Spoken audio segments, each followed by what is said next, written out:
se jubilaron. Vámonos con Fernando Gómez, analista de aeropuertos y negocios. Gracias, Fer, por estar con nosotros. Bienvenido.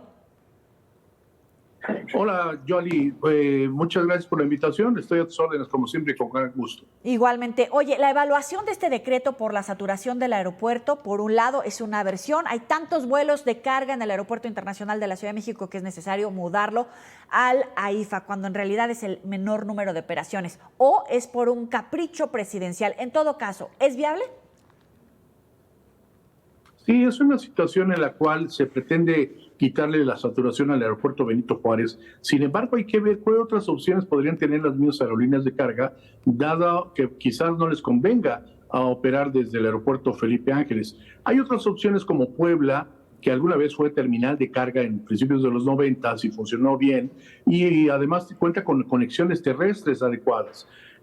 También podría funcionar Querétaro, en dado caso. Es una situación que debería de ser bajo libre decisión de las empresas cargueras que operan regularmente en la Ciudad de México. Sin embargo, creo que este plazo también que les dan de estos escasos meses, en vez de 108 días en vez de 365 que estaban solicitando, casi un año, pues ojalá les dé tiempo para trasladar, localizar terrenos aledaños al aeropuerto Felipe Ángeles, realizar sus construcciones, sus adecuaciones y sobre todo contar con la conectividad terrestre urbana de fuera del aeropuerto Felipe Ángeles. La conectividad, como sabes, de las vialidades, toda vez que las mercancías llegasen por vía aérea, pues estas necesitan movilizarse, conectar vía terrestre a su destino final. Y esto puede ser en plataformas, trailers, camiones, camionetas, coches, etcétera. Lo que requieran para su logística las empresas cuyos productos necesitan ser movilizados y que llegan a ser 1 millón de toneladas al año. Es importante considerar esto porque no sabemos si 3, 4 o las empresas que empiecen a operar en el Felipe Ángeles mediante esta incorporación gradual, pero que se prevé inicien a finales de este mes de febrero, principios de marzo, las primeras aerolíneas en incorporarse al Felipe Ángeles, no sé si sea suficiente para atender la demanda del mercado. ¿Qué pasará con las demás aerolíneas? Pues estarán esperando quizás condiciones para terminar la conexión carretera que te digo, para el transporte intermodal y también tener la capacidad financiera para terminar sus instalaciones, ¿no? Oye, estaba escuchando la conferencia matutina del día de hoy, la llamada que tuvo el presidente con el director del aeropuerto Felipe Ángeles, y me llamaba la atención algunos datos que quisiera repasar básicamente contigo. Decía el Isidro Pastor, el director del aeropuerto, que tiene la capacidad suficiente. Tiene una plataforma que puede recibir hasta 10 aeronaves al mismo tiempo de categoría D, básicamente los 767, los 747, los Jumbo, por decirlo de manera más popular. Todos esos, hasta 5 al mismo tiempo en la plataforma. Para el resguardo de la mercancía de carga internacional tenemos 12 recintos internacionales fiscalizados, autorizados y 2 almacenes para carga doméstica. Y él mismo reconoce, de 15 espacios, 4 están listos. Alcanza la capacidad, con base en lo que dice el propio director, la capacidad del Felipe Ángeles para el 100% de las operaciones de carga que hoy se reciben en el Aeropuerto Internacional de la Ciudad de México. No, en proporción no alcanzaría, y te lo digo claramente. Yo creo que la capacidad de infraestructura instalada en el Felipe Ángeles es adecuada para un inicio, porque es una primera etapa lo que se inauguró, falta la segunda etapa, iniciaron con 14 posiciones de contacto, por ponerte un ejemplo, puertas de abordaje, cuando en realidad tenían que haber sido 28. Entonces, asimismo, en instalaciones de carga, terminaron después de la inauguración en marzo, meses después, y faltaría, obviamente, en obvia proporción, que terminasen el total de las instalaciones. Quizás por ahí nadie ha mencionado las condiciones de almacenamiento de frigoríficos para productos perecederos, por ejemplo, y sobre todo las agencias aduanales, tanto la aduana de México, la aduana federal, como las agencias privadas de agentes aduanales, que ese es otro boleto. Tienen que tener oficinas o instalaciones alrededor del aeropuerto precisamente para prestar sus servicios. Y todo este conjunto de actores que intervienen en el comercio exterior, pues tener las mejores condiciones, porque si no, habrá probablemente un retardo en el traslado de las propias mercancías y sobre todo un sobrecosto. Oye, hay que recordar, hoy por hoy México está castigado, tiene solamente la categoría 2, no hemos logrado recuperar la categoría 1. Con esto, con el reto de conseguir permisos, organizar la logística de los aviones, la carga, dónde la recibes, dónde la pones, todo lo de aduana, cómo lo repartes para que salga de esos aeropuertos, modificar las rutas, las aerovías de los aviones, ¿son suficientes 108 días hábiles? Pues mira, si empiezan con una aerolínea o dos, quizás, como hasta ahorita el Felipe Ángeles está operando con muy pocas operaciones al día. Esperan que se incremente gradualmente. La cuestión es atender en tiempo y forma toda esta demanda, porque la demanda existe. La demanda de cargo, la demanda de pasajeros, de operaciones existe.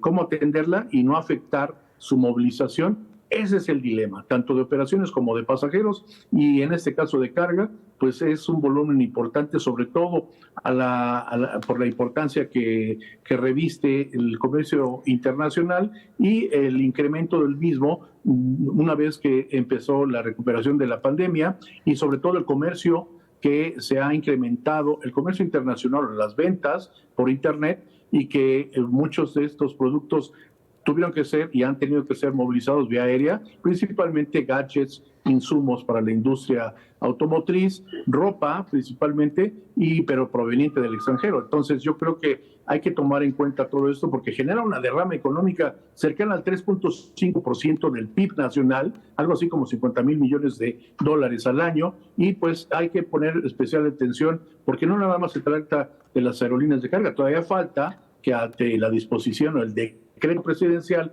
que ordena la salida de la aviación de carga en el aeropuerto capitalino Benito Juárez y su traslado eventualmente, quiero mencionarlo, subrayarlo, al aeropuerto Felipe Ángeles, todavía queda pendiente la autorización o el visto bueno de los organismos internacionales que regulan las operaciones en los aeropuertos y de las aerolíneas. Si no, estarían operando de alguna forma con un sentido de falta de seguridad en operaciones de este tipo. Es por eso que hace falta que se coordinen al exterior para evitar cualquier incidente, cualquier problema o cualquier reporte ante otras autoridades que nos lleven, por ejemplo, a obtener algún castigo, alguna amonestación por el incumplimiento de esta normatividad internacional. Yo nada más hago un hincapié en que se tenga especialmente cuidado con ese aspecto, porque las normas internacionales ya nos han llevado, como hace casi 2 años ya, a estar en una categoría 2 de la aviación mexicana, en la que no es posible incrementar rutas y vuelos desde y hacia Estados Unidos para las aerolíneas mexicanas, las aerolíneas de vuelos regulares, comerciales. Pero esto derivó del incumplimiento de la normativa internacional. En materia de carga, tendría que revisarse por qué o cómo se justificaría que se utilicen X, Y o Z aeropuertos en vez del aeropuerto Benito Juárez. Oye, pero ¿se puede hacer con la categoría 2 como estamos o estamos expuestos a alguna sanción? No, bueno, puede ir corriendo de manera paralela, pero no vaya a ser que algún otro país interponga una denuncia, una investigación y se queje de cómo están operando en México las aeronaves, tanto mexicanas como la seguridad que se ofrece para las aerolíneas extranjeras. No olvidemos que las aerolíneas también tienen que contar con seguros de riesgos, de accidentes, y estos no los cubren si no están debidamente certificados los aeropuertos donde estén volando, sobre todo bajo las normas internacionales de la OASI y de la IATA, que son los órganos internacionales reguladores en materia de aeropuertos y de aerolíneas. Déjame hacerla de abogado del diablo. Hablemos del impacto económico en pérdidas económicas, como lo hemos hablado, y veamos el otro lado de la moneda. También es cierto que había muchas voces, muchos empresarios, aerolíneas, pasajeros, clientes que hablaban de la necesidad de descentralizar la operación aeroportuaria en la capital y llevarla a otros estados, porque no todos los puertos, por ejemplo, nos quedan cerca de la Ciudad de México. A lo mejor hay otras opciones, como plantea esta opción. Hablemos de los pros y de los contras.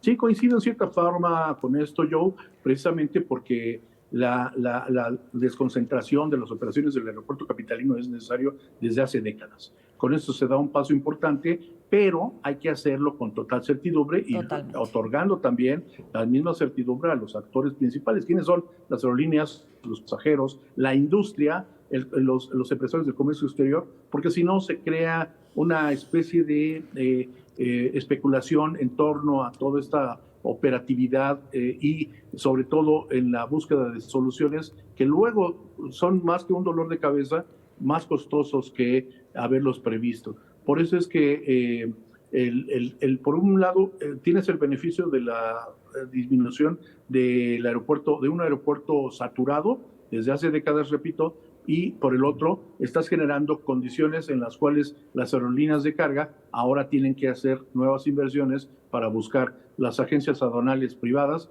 también para buscar nuevas instalaciones e infraestructura. En fin, requieren de una inyección de recursos que quizás no están en el mejor momento para realizarlo, pero que obviamente tuvo que haber habido un cabildeo, una negociación previa y no anunciarlo y luego negociar, sobre todo en las condiciones en que solamente se sabe que llegaron a un acuerdo para empezar a volar X fecha, pero no se sabe realmente qué condiciones, qué incentivos, qué motivación va a haber o qué regulación va a haber en ese sentido. En materia de leyes se van a modificar, pero hace falta conocer la reglamentación respectiva, que es cómo va a operar a detalle esta industria. Muchísimas gracias por estos minutos para la auditoría de Mega Noticias. Muy buena noche. Al contrario, ha sido un gran placer, Joe. Muy buenas tardes. Antes del corte, el mundo está de luto, el mundo de la moda está de luto. El diseñador Paco Rabanne falleció